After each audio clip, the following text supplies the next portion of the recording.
অ্যাপোস্টাইন file, এটা নিয়ে এটা টক অফ দ্য ওয়ার্ল্ড এখন। অ্যাপোস্টাইন ফাইল নিয়ে কথা হচ্ছে। সংক্ষেপে হচ্ছে এটা যে এক ইহুদি, তার নাম জেফরি অ্যাপোস্টিন। সে এক ইহুদি আমেরিকান। তার বাপ ছিল মোসাদের এজেন্ট, ইহুদিদের মোসাদের এজেন্ট। সে আমেরিকার ইউএস ভার্জিনে 72 একর জায়গা নিয়ে একটা দ্বীপ তৈরি করেছে। ওখানে সে করত কিছু জঘন্য কাজ। প্রায় 1000 ছোট ছোট কিশোরী মেয়েদেরকে নিয়ে সেখানে বন্দি করে রেখেছিল। আর পৃথিবীর পশ্চিমা দুনিয়ার বড় বড় সভ্য, তথাকথিত ভদ্র সভ্য মানুষ যারা পশ্চিমা দুনিয়ার নেতৃত্ব দেয়, এর মধ্যে Bill Gates, Zuckerberg, Bill Clinton এবং ট্রাম্প, এরা সবাই তার সেই দ্বীপে যেত আর এই ছোট ছোট মেয়েদেরকে যৌন অত্যাচার করত। সেক্সুয়াল হ্যারাসমেন্ট, এই মেয়েদের সাথে তারা যৌনাচারে লিপ্ত হতো, তাদেরকে বেদনাদায়কভাবে যৌন কাজ করত, তাদেরকে খুব কষ্ট দিত এবং অনেক মেয়েকে তারা মেরে ফেলেছে। এত জঘন্য কাজ করেছে তারা, এই জেফরি অ্যাপোস্টাইন, যে ছোট ছোট মেয়েদেরকে ধর্ষণ করার পর হত্যা করা হতো। অনেক ছোট বাচ্চা মেয়ের হাত পায়ের আঙ্গুল কেটে স্যুপ বানিয়ে খেয়েছে এবং বিকৃত রুচির প্রকাশ করত তারা।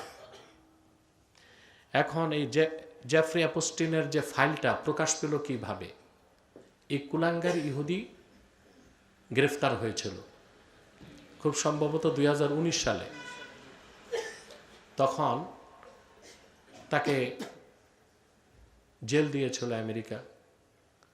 সবচেয়ে আশ্চর্যের বিষয়, তার মৃত্যুদণ্ড হওয়ার কথা ছিল, কিন্তু তাকে কয়েক বছরের কারাদণ্ড দিয়েছিল আমেরিকার অ্যাটর্নি জেনারেল।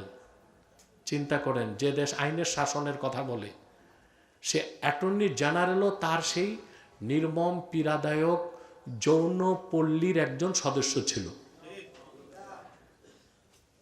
অ্যাপোস্টিনের সেই যৌনপল্লীর সদস্য ছিল নেতানিয়াহু, সদস্য ছিল বিল ক্লিন্টন, সদস্য ছিল বিল গেটস, ইলন মাস্ক এবং মোদিও জড়িত। তবে সব ফাইল প্রকাশ পায় না। সব ফাইল প্রকাশ পেলে বাংলাদেশের কিছু লোকের নামও আসতে পারে। এখন পশ্চিমাদের ভণ্ডামির বিরুদ্ধে তো আমরা বহু আগ থেকেই বলে এসেছি যে পৃথিবীতে সুখ শান্তি, আইনের শাসন, মানবাধিকার, নারীর অধিকার রক্ষা পাবে শুধুই কোরআন সুন্নাহ ভিত্তিক শরিয়া আইনে। তাহলে আমাদের দেশের একদল লোক নাক ছিটকাতো, বলতো ইউরোপ আমেরিকা কত ভালো আছে, তাদের দেশে তো শরিয়া আইন নাই, আইনের শাসন আছে, মানবাধিকার আছে। কিন্তু 2026 সালে এসে পশ্চিমাদের ভণ্ডামি প্রকাশ পেয়ে গেছে। তাদের দেশে আইনের শাসন নাই। এই অ্যাপোস্টিন কুমারী মেয়েদেরকে নিয়ে যেত কোত্থেকে? রাশিয়া থেকে কিডন্যাপ করে, ইসরায়েল থেকে, কুর্দি মেয়ে লিবিয়া থেকে, মেক্সিকো থেকে। সেখানে নেওয়ার পর মেয়েদেরকে আর বের হতে দিত না, পাসপোর্ট ছিঁড়ে ফেলতো, যাতায়াত করতো হেলিকপ্টারে এবং স্পিড বোটে। তো জেফরি অ্যাপোস্টিন সে অনেক মেয়েকেও হত্যা করছে, যৌন কাজে লিপ্ত অবস্থায় হত্যা করছে। সবচেয়ে আশ্চর্য হবেন, ব্রিটেন রাজপরিবারের এক সদস্য এই অ্যাপোস্টিনের যৌনপল্লীর সদস্য ছিল। তা 3টা জিনিস প্রকাশ পায়। এক, পশ্চিমাদের সভ্যতার আড়ালে অন্ধকার একটা দিক আছে, আর ওরা যে সভ্যতার কথা বলে নিছক ভণ্ডামি ছাড়া আর কিছু নয়। ওদের চেয়ে ভালো আমরা বাংলাদেশে আছি। 2, ওরা আইনের শাসনের কথা বলে, কিন্তু আমরা দেখলাম আমেরিকার মতো দেশেও যারা ইহুদি ফ্রি ম্যাসন্স দ্বারা পরিচালিত, ইহুদিদের স্বার্থ রক্ষা করে, যারা পর্দার আড়াল থেকে আমেরিকাকে নিয়ন্ত্রণ করে, ওই ইহুদিদের কাছে কোনো আইন টাইন নাই, ওরা সব বেআইনি কাজ করে আইনের দোহাই দিয়া। সেজন্য অ্যাটর্নি জেনারেলকে পর্যন্ত তারা যৌনপল্লীর সদস্য বানাই দিচ্ছে।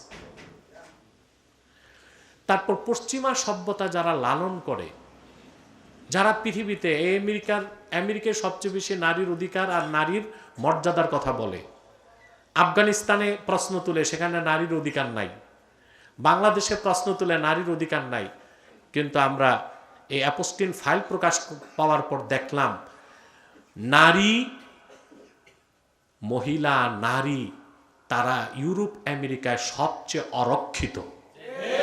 তাদের কোনো মর্যাদা নাই, তাদের কোনো সম্মান নাই।